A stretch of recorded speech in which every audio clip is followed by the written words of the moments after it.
이 시간에 우리 정승우 선생님께서 나오셔서 우리를 살리려 함이라라는 제목으로 우리에게 말씀 전해 주시겠습니다. 우리 뜨거운 박수로 다시 한번 환영하면서 맞이하겠습니다.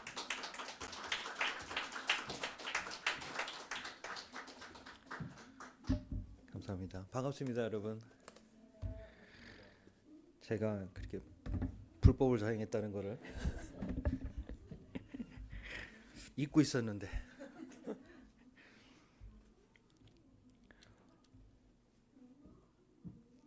17년 만에 봬요.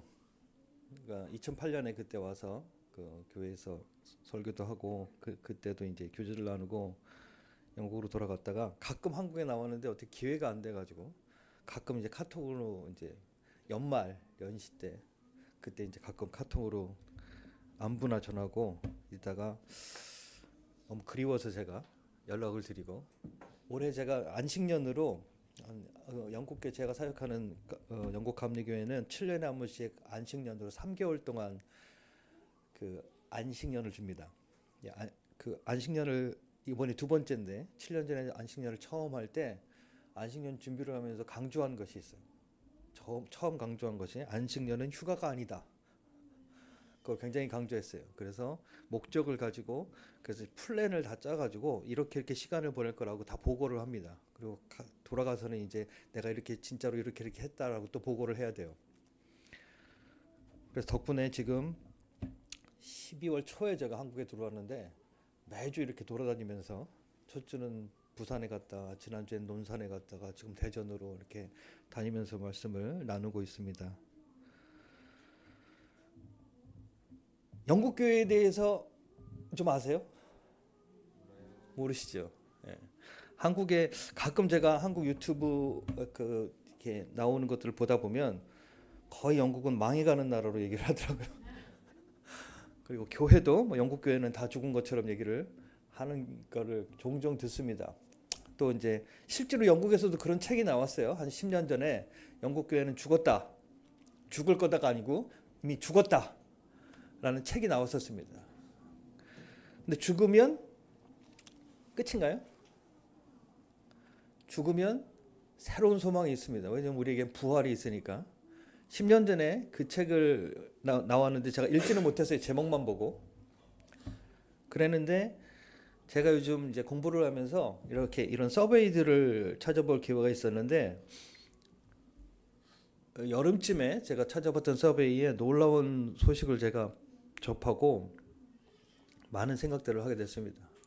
그러니까 6년을 텀을 두고 서베이를 했는데 6년 전과 그러니까 그 사이에 코로나가 껴 있었겠죠. 6년 전과 6년 후에 그 교회 출석률 영국 교회 전체 교단을 다 통틀어서 교회 출석률을 조사를 했는데 그 6년 사이에 교회 출석률이 50%가 늘었대요.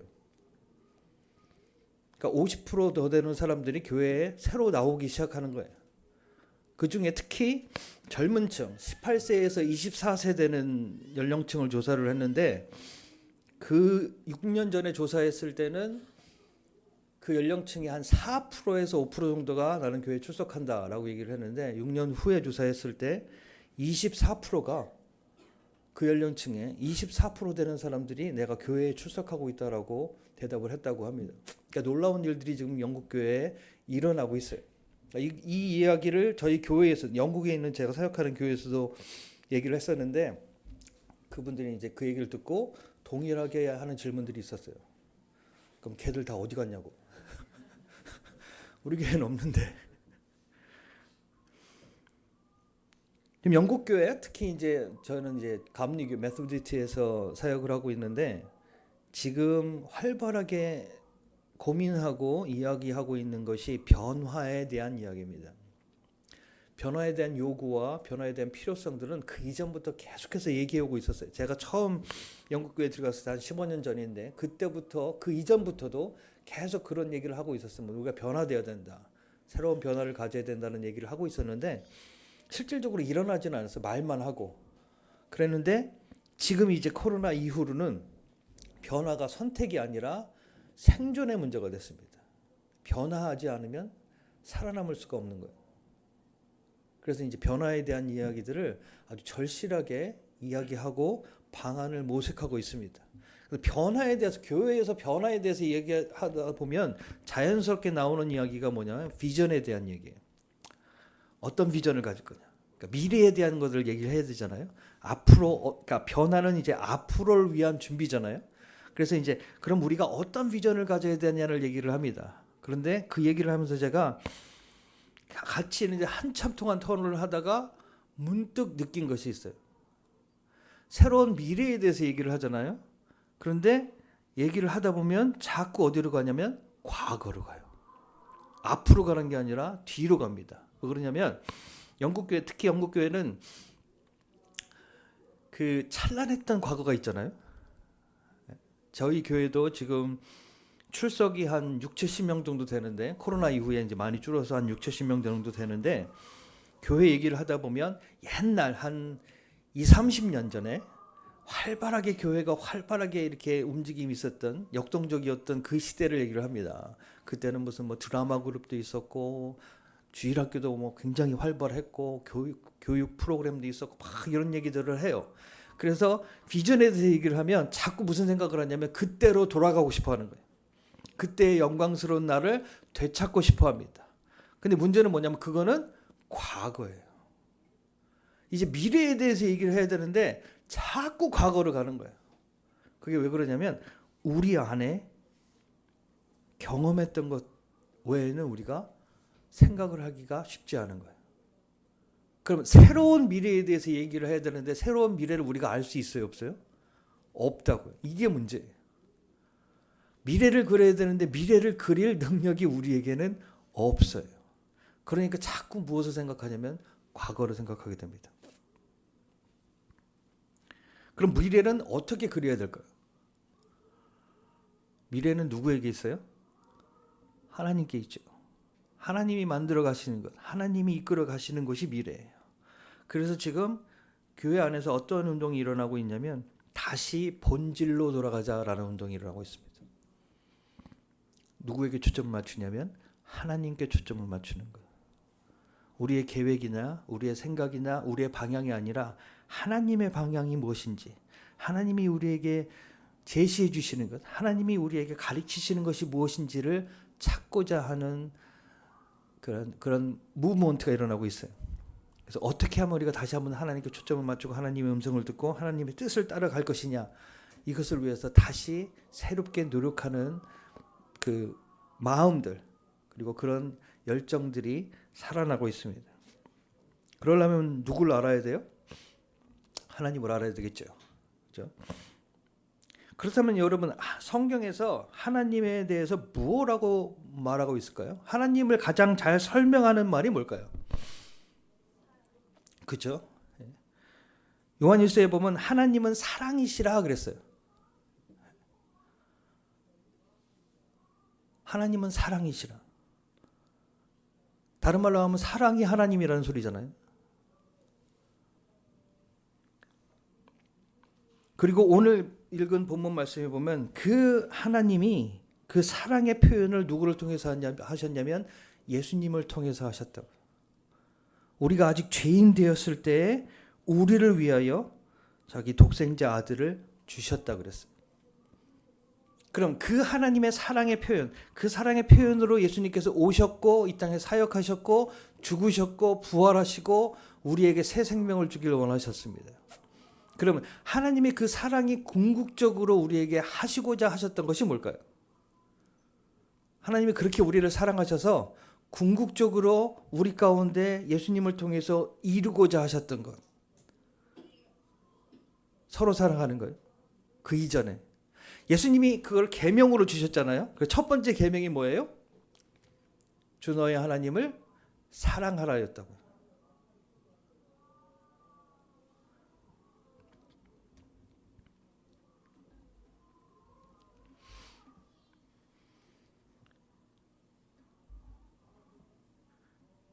요한복음에는 보면 이렇게 되어 있습니다. 영접하는 자 곧 그 이름을 믿는 자들에게는 하나님의 자녀가 되는 권세를 주셨다 그랬습니다.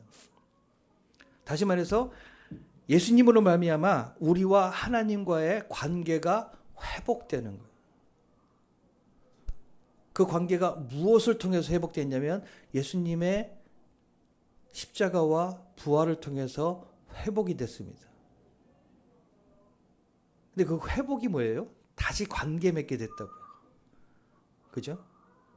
그러면 이 죄의 문제가 우리를 하나님과 우리 사이를 갈라놨잖아요. 그럼 이 죄의 문제를 우리가 해결할 수 있어요, 없어요? 없었다고요. 그래서 하나님이 그거를 해결해 주신 거예요. 그럼 죄의 문제가 이걸 뭐라고 설명을 해야 되죠? 그러니까 이 죄의 문제를 해결한다는 것이, 다시 말해서 죄로 인해 나누어진 관계를 회복한다는 것이, 그게 굉장히 복잡한 얘기고 무슨 법적으로도 그렇고 여러 가지로 설명이 되는데, 이걸 쉽게 보면 뭐냐면요, 죄 때문에 하나님이 우리를 용납할 수가 없었다고요. 그렇잖아요.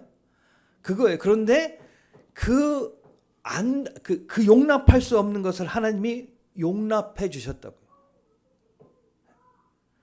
다시 말해서 우리가 죄인 되었을 때 우리가 먼저 하나님을 찾은 것이 아니라 하나님이 우리를 찾으셨어요. 우리가 하나님께 구한 것이 아니라 하나님이 예수를 보내셔서 그 관계를 회복하셨다고요. 우리가 죄인 되었을 때 하나님이 우리를 용납해 주신 거예요. 그리고 다시 자녀로, 다시 가족으로, 다시 하나로 부르셨습니다. 이것이 하나님의 사랑이에요. 용납해 주신 거예요. 이것이 하나님의 사랑의 표현이었고 사랑의 완성이었습니다. 그럼 이 용납을 통해서 우리가 하나님께 나갔을 때 어떤 변화가 일어나야 될까요? 그러면 죄의 문제를 하나님이 우리를 용납하심으로 해결하신 거잖아요. 그러면 우리가 죄에 대한 바른 인식이 있어야 돼요. 제가 영국에서 성경 공부를 하는데 한 분이 그런 말씀을 하셨어요. 자기가 다 웬만한 건 다 믿는다는 거예요. 예수님이 독생자에 나신 것, 예수님이 부활하신 것 다 믿는데 하나 자기가 못 받아들이는 일이 있대요.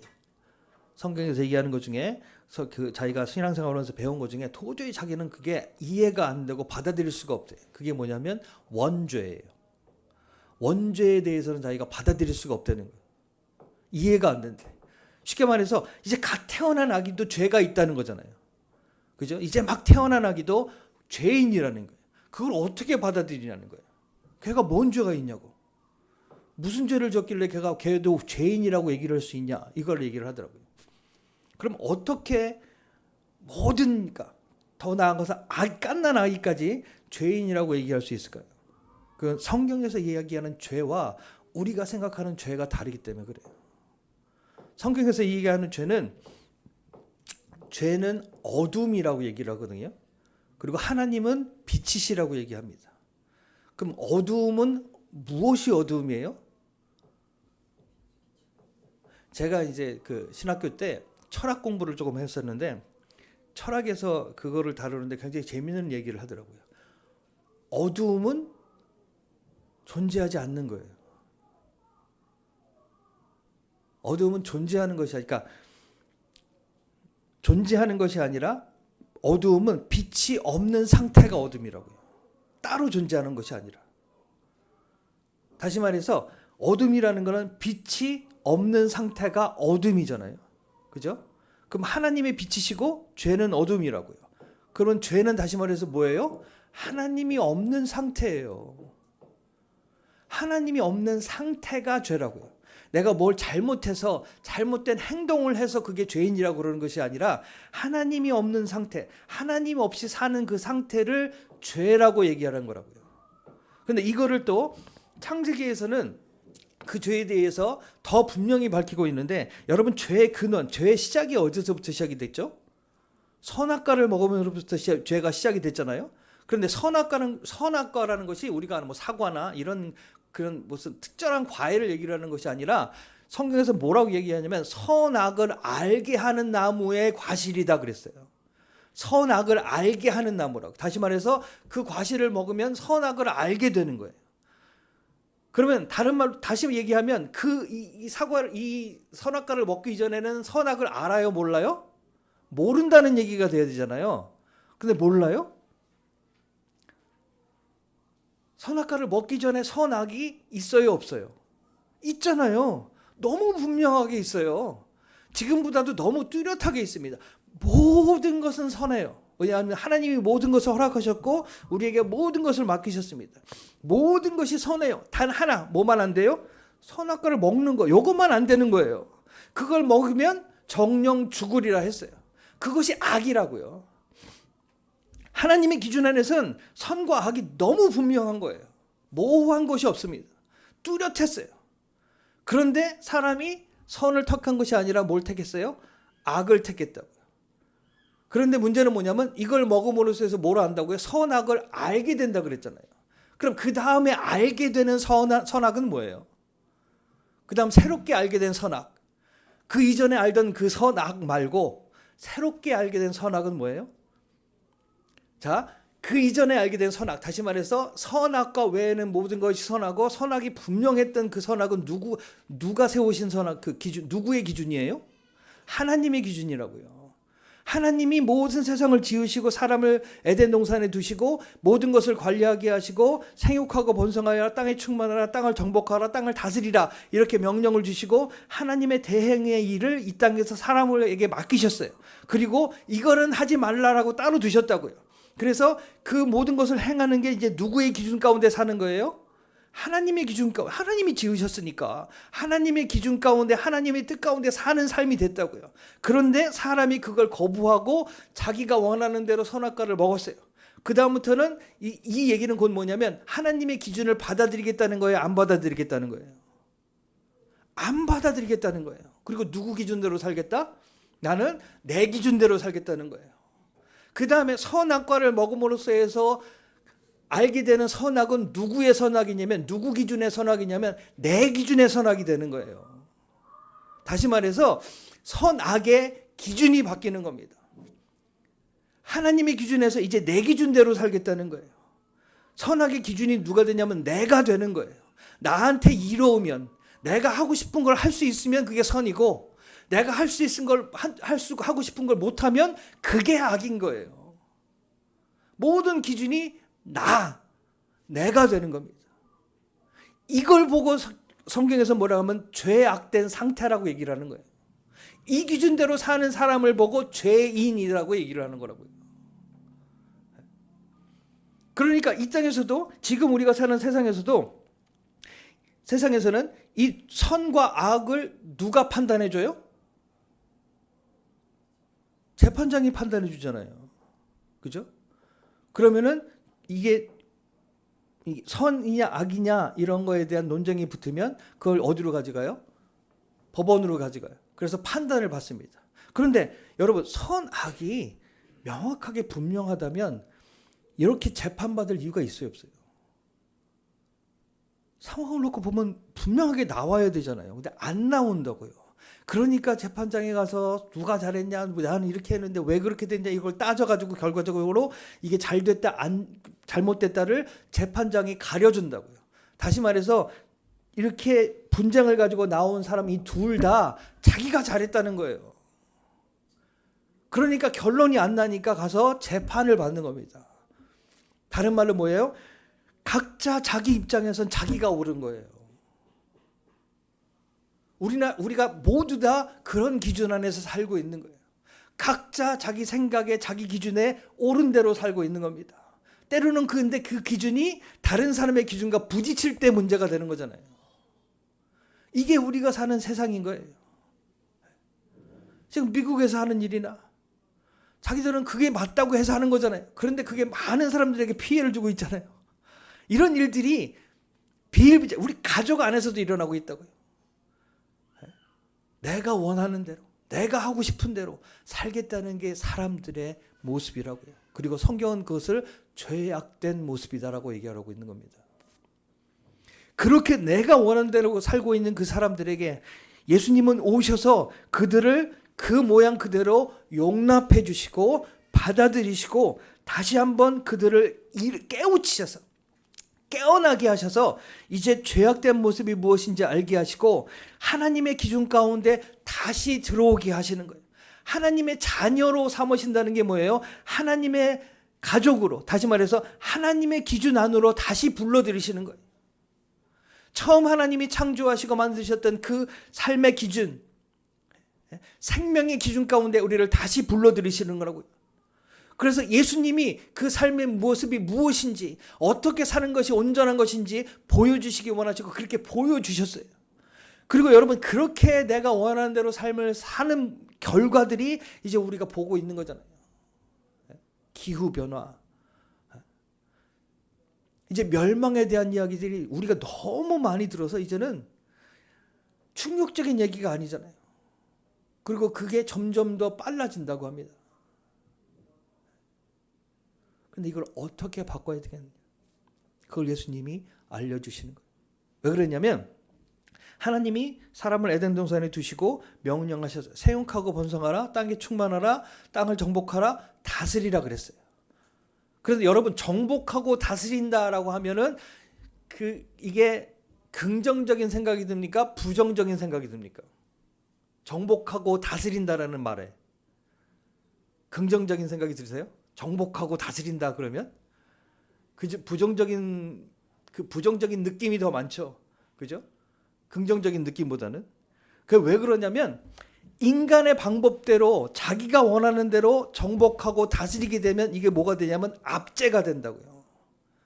남들을 압제하고 그들을 눌러서 내가 원하는 걸 얻어내는 것. 이것이 우리가 알고 있는 정복하고 다스리는 모습이에요.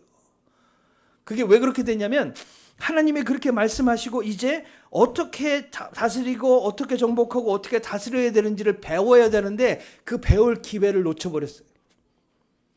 그 배울 기회를 거부해버렸다고요. 그리고 자기 멋대로 살겠다고 한 거예요.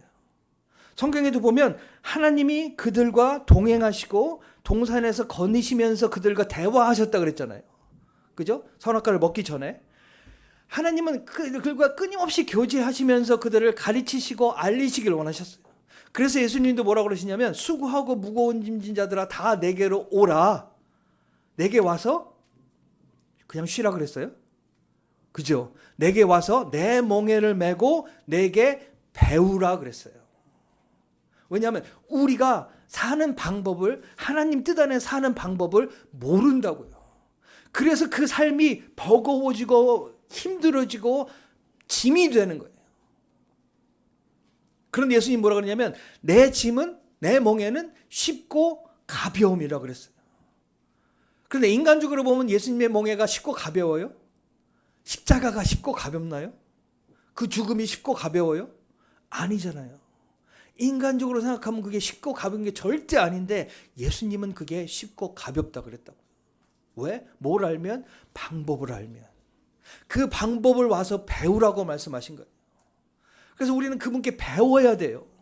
그분의 삶의 방향, 삶의 방법, 삶의 목적, 이것들을 배워야 된다고요. 그럴 때 우리의 삶에 새로운 생명을 얻게 되는 거예요. 그걸 우리에게 알리시길 원하셨어요. 그게 예수님이 우리에게 오신 목적입니다. 그것이 죄의 해결이에요. 그냥 너는 죄 사함 받았다 이걸로 끝나는 것이 아니라 죄 사함 받았다는 건 뭐예요? 죄가 내 마음대로 사는 것이 죄라면 이제 죄 사함 받았다는 건 뭐예요? 다시 하나님의 기준 안에 들어와 하나님과 살게 되었다는 거잖아요. 그런데 우리는 아직도 하나님의 기준 안에서 하나님과 사는 것이 무엇인지 알지 못한다고요. 사함 받았다, 감사하다, 그걸로 끝나버릴 때가 너무 많다고요. 그러면 그렇게 우리를 해방하셔서 다시 하나님의 기준 가운데 들어오셔서 우리가 살아야 되는 모습이 뭐냐? 그것이 오늘 주신 말씀이라고요. 오늘 본문에서 말씀하신 것처럼 뭐 하라고요? 너희는 서로 사랑하라 그랬어요. 사랑하라. 어떻게 하는 것이 예수님 말씀대로 그렇게 사랑하는 것일까요? 예수님을 통해서 하나님이 우리에게 보여준 사랑의 궁극적인 모습은 뭐냐면 용납이라고요. 그죠? 우리가 죄인 되었을 때 하나님이 우리를 용납하시고 우리를 용서하시고 우리를 받아주셨어요. 이게 하나님의 사랑의 표현이에요. 용납이라고요. 그것처럼 우리가 누구를 용납하고 영접한다 그랬을 때 그냥 우리는 단순히 받아들이는 수동적인 행동이라고 생각하기가 쉬워요. 누가 오면 그냥 받아주는 거예요. 이게 이제 영국 교회에서 특히 이제 그거에 대해서 굉장히 많은 얘기를 하고 있는데 우리가 선교, 내지는 전도라고 그랬을 때 우리는 사람들을 교회 안으로 불러들이는 걸 생각하잖아요. 그죠? 사람들을 교회로 데리고 오면 그게 전도라고 생각을 하잖아요. 그래서 영국 교회도 그걸 위해서 많은 노력을 했어요. 어떻게 하면 사람들을 교회로 오게 할까? 이거에 대해서 굉장히 많이 고민을 하고 노력도 하고 방법도 찾고 여러 가지 방법들을 찾아내고, 그래서 뭐 교회 카페도 만들고 무슨 뭐 토돌로 그룹도 만들고 뭐 여러 가지를 했어요. 그런데 하나도 성공한 것이 없어요. 성공적으로 이루어진 것이 없다고요. 그러면서 지금에 와서 무엇을 얘기하냐면, 지금 하나님이 하신 능동적인 받아들임에 대해서 얘기를 하고 있는 거예요. 하나님은 우리가 오기를 기다리지 않으셨어요. 먼저 우리에게 오셨어요. 처음 우리가 믿음의 조상이라 그러면 누구예요? 아브라함이잖아요. 아브라함이 하나님을 찾아갔어요? 하나님이 아브라함에게 오셨어요? 아브라함에게 오셨어요.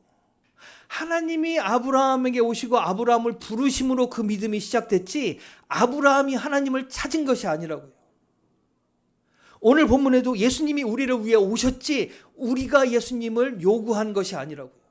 예수님을 요청한 것이 아니에요. 그러니까 예수님이 오셨을 때 유대인의 지도자들과 그렇게 많은 부딪힘이 있었던 거예요. 자기들이 생각하고 자기들이 그리던 메시아의 모습이 아니었다고요. 하나님이 보내셔서 하나님의 뜻 가운데 그를 이루셨는데 사람들은 그를 받아들이기가 어려웠어요. 오히려 메시아를 기다리던 사람들이 예수님을 못 받아들였어요. 왜냐하면 자기가 생각하고 자기가 그리던 모습이 아니니까. 그처럼 하나님이 먼저 우리를 찾아오시는 겁니다. 그래서 지금 영국교회에서, 특히 이제 저희 감리교회에서 뭘 하고 있냐면, 어떻게 하면 우리가 사람들을 찾아갈까에 대해서 지금 새롭게 고민하고 있어요. 어떻게 찾아갈까? 그럼 어떻게 찾아갈까요? 그럼 막 가가호 방문하고 문 두들기고 예수 믿으세요. 이걸 하는 데가 어디 있냐면 여호와 증인. 영국에서도 굉장히 많이 다닙니다. 저희 집에도 수차례 찾아와요. 정말 잘합니다. 그거 하자는 거예요? 그런 얘기가 아니에요. 예수님이 그렇게 하신 것이 아니잖아요. 예수님이 가가호 다니면서 사람들 찾아다니는 것이 아니라 사람들이 그를 찾아오셨잖아요. 그죠? 왜 찾아왔을까? 여러분, 예수님이 사역을 시작하시고 제자들을 부르시고 가르치셨을 때 많은 사람들이 그에게로 나왔어요. 왜? 뭐 때문에 그 사람들이 예수님을 찾아왔어요? 자기 필요를 예수님이 채워주시니까. 병든 자를 고쳐주시고, 압제당한 자에게 해방을 말씀하시고, 멸시당한 자를 인정해 주시고, 누구도 찾지 않은 사람들을 찾아주시고, 그들이 이제 경험해보지 못했던 것들을 경험하게 해주셨다고. 그러니까 점점 더 많은 사람들이 예수님께로 찾아오는 거예요. 다시 말해서 뭘 찾아야 돼요? 내가 있는 지역에, 그 지역의 필요가 뭔지를 찾아야 된다고요.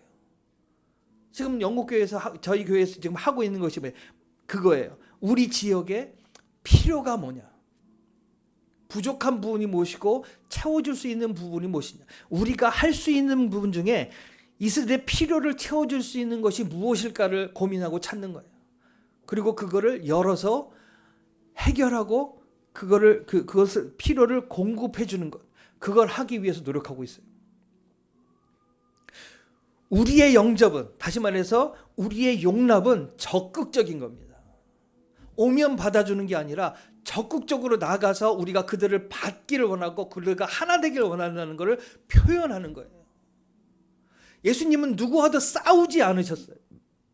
예수님이 전하시는 복음 때문에, 예수님이 말씀하신 진리 때문에 사람들이 부딪힘은 있었지만 예수님이 그들과 싸우지 않으셨다고요. 십자가에 달리실 때도 그냥 받아들이셨습니다. 그분은 싸우신 분이 아니에요. 신앙생활은 싸움이 아니에요. 우리가 하는 유일한 싸움은 나와의 싸움뿐입니다. 우리 죄된 본성 때문에 우리는 끊임없이 무엇을 찾게 되냐면 내가 원하는 걸 찾게 된다고요. 이것과 싸우는 것, 이 싸움만이 싸움이지 그 외에 외부적으로는 우리는 싸우면 안 되는 사람들이라고요.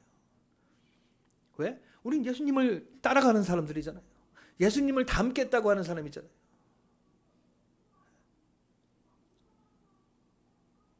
예수님은 누가 오든지 그들을 용납해 주셨습니다. 더 나아가 누가 오든지 예수님은 그들을 정죄하지 않으셨어요.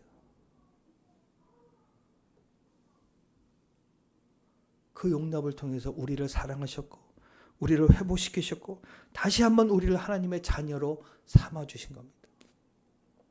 그 사랑이 없었으면 누구도 용납될 수 없었던 겁니다. 그리고 이제 우리에게 예수님이 동일한 걸 요구하고 계신 거예요.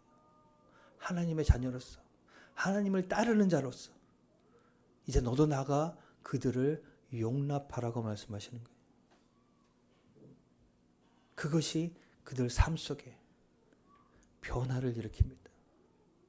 받아들이고 용납할 때.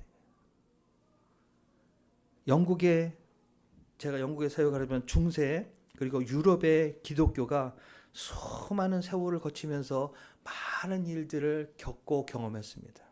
그리고 유럽 교회는 그 역사를 잊지 않고 뒤돌아보면서 계속해서 정말 하나님의 뜻이 무엇인가를 찾고 있어요. 지금도 찾고 있습니다. 그들이 했던 수많은 이 실수들, 잘못된 행동들, 십자군을 비롯해서 수많은 싸움들을 싸워왔어요. 그런데 그 싸움을 통해서 이룬 것이 하나도 없다는 것을 너무나도 잘 알고 있습니다. 역사 속 경험을 통해서. 그래서 이제는 뭘 얘기를 하고 있어요? 화합과 연합을 얘기를 하고 있어요.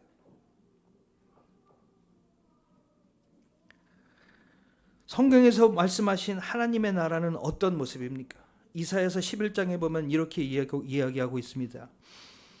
그때 이리가 어린 양과 함께 거하며 표범이 어린 염소와 함께 누우며 송아지와 어린 사자와 살찐 짐승이 함께 있어 어린아이에게 이끌리며 암소와 곰이 함께 먹으며 그것들의 새끼가 함께 엎드리며 사자가 소처럼 풀을 먹을 것이며 젖먹는 아이가 독사의 구멍에서 장난하며 젖된 어린아이가 독사의 굴에 손을 넣을 것이라.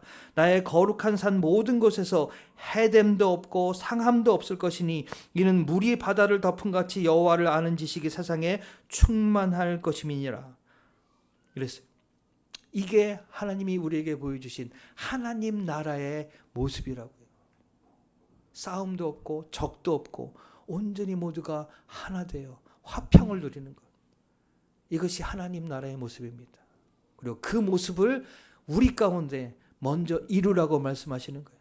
그런데 그 이름은 다시 말해서 이렇게 하나님의 나라를 이루는 방법은 예수님의 방법이에요. 싸워 이기는 것이 아니라 뭐예요? 용납하고 받아주는 것. 그들을 정복해서 내 것을 내 우위를 점하고 내 요구를 채우는 것이 아니라 오히려 나를 희생해서 저들을 살리는 것. 이것이 예수님의 방법이라고요.